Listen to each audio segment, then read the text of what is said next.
voice be less squeaky? So I've used this word before and I've heard other people use it. So I figured, hey, we'll describe our voice as sounding squeaky today and how we can maybe change that. So first things first, I should introduce myself. My name is Andrea Oram. I am a music teacher and music specialist. I mentor new music teachers and people who want to be music teachers, and maybe are musicians already, but don't necessarily know how to lead a choir or teach young kids classes or things like that in a way that helps them actually make income. So I teach people how to do that. But thank you for those of you who are used to seeing me around 8:30, between 8:15 and 8:45. This morning I had to deal with a sick puppy. And so I'm so grateful. That's another reason why I am so grateful that I get to work for myself, that I get to schedule my own hours, that I get to not work 8 hours every single day because of days like this where I didn't sleep long enough and I was taking care of a furry family member that I love. So thanks for hanging in there with me. And hopefully you're able to, if you normally watch me live, hopefully you can catch the replay. And if you have questions or comments about what we talk about as we go, let me know in the comments. I will put a few people up on screen at the end if I have a couple minutes, if we have time. So how can my voice be less squeaky? First of all, let's talk about what that squeaky sound is. Is it kind of like this and it sounds like this a little bit and it's like really small and it's high pitched and it's really big? And does it sound a little bit tense? Maybe that's how your voice sounds. And you're like, yeah, it does sound kind of like that. Or more like you, right? Like your voice, but a little bit higher or more squeaky. And you don't necessarily like that sound. There are ways to change that. So I'm going to give you 2 ways that you can change that or to start to change that, or 2 things to edit or make changes to in order to help solve that problem. So the first one is to relax. So part of one thing that can create that high pitched sort of squeaky sound is tension. If your throat is really tense, that can kind of cause your larynx, where your voice is housed, to ride up or go higher. And that can make it A, sound higher a little bit, and B, be a little more squeaky sounding or tight sounding. And so being able to relax a little bit, and you can even do exercises like a yawning sort of feeling to really open up your throat, help it relax a little bit, and then try speaking in that voice. I know it's going to sound really weird at first. Try speaking with a really big, yawny sort of sound, because it's very opposite of what that other sound is, right?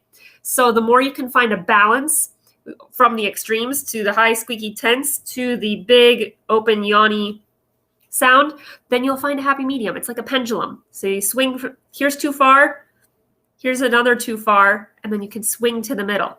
So finding that happy medium. All right. So that's one way, is to relax and open up the throat. The other way is to find a different resonance space. Now, this one's a little harder for me to describe over a Facebook Live. So if you are like, man, I really don't get what you're talking about, Andrea, ask a question. And if you still aren't getting what you need, schedule a one-on-one session, because this will be so much more clear in a vocal coaching or vocal lesson context. And then I can give you like live feedback in real time, how you are sounding and how we can make that change. But anyway, this one is resonance space, has to do with where your voice is resonating inside your body. So think about it. An instrument like, let's say, a piano resonates, those strings are vibrating inside the body of the piano. Or if you look at a guitar, the sound is bouncing around inside the body of the guitar before it comes out. That's how it creates a different sound. That's why a smaller guitar has a smaller sound than a bigger guitar, because the resonance space is different. Same thing with people. Little people, like children, young people, have a smaller resonance space inside their face, inside their throat, inside their head. Their larynx is smaller, and so their voices are going to sound higher, right? But you can also make changes to that based on where you are letting your voice resonate.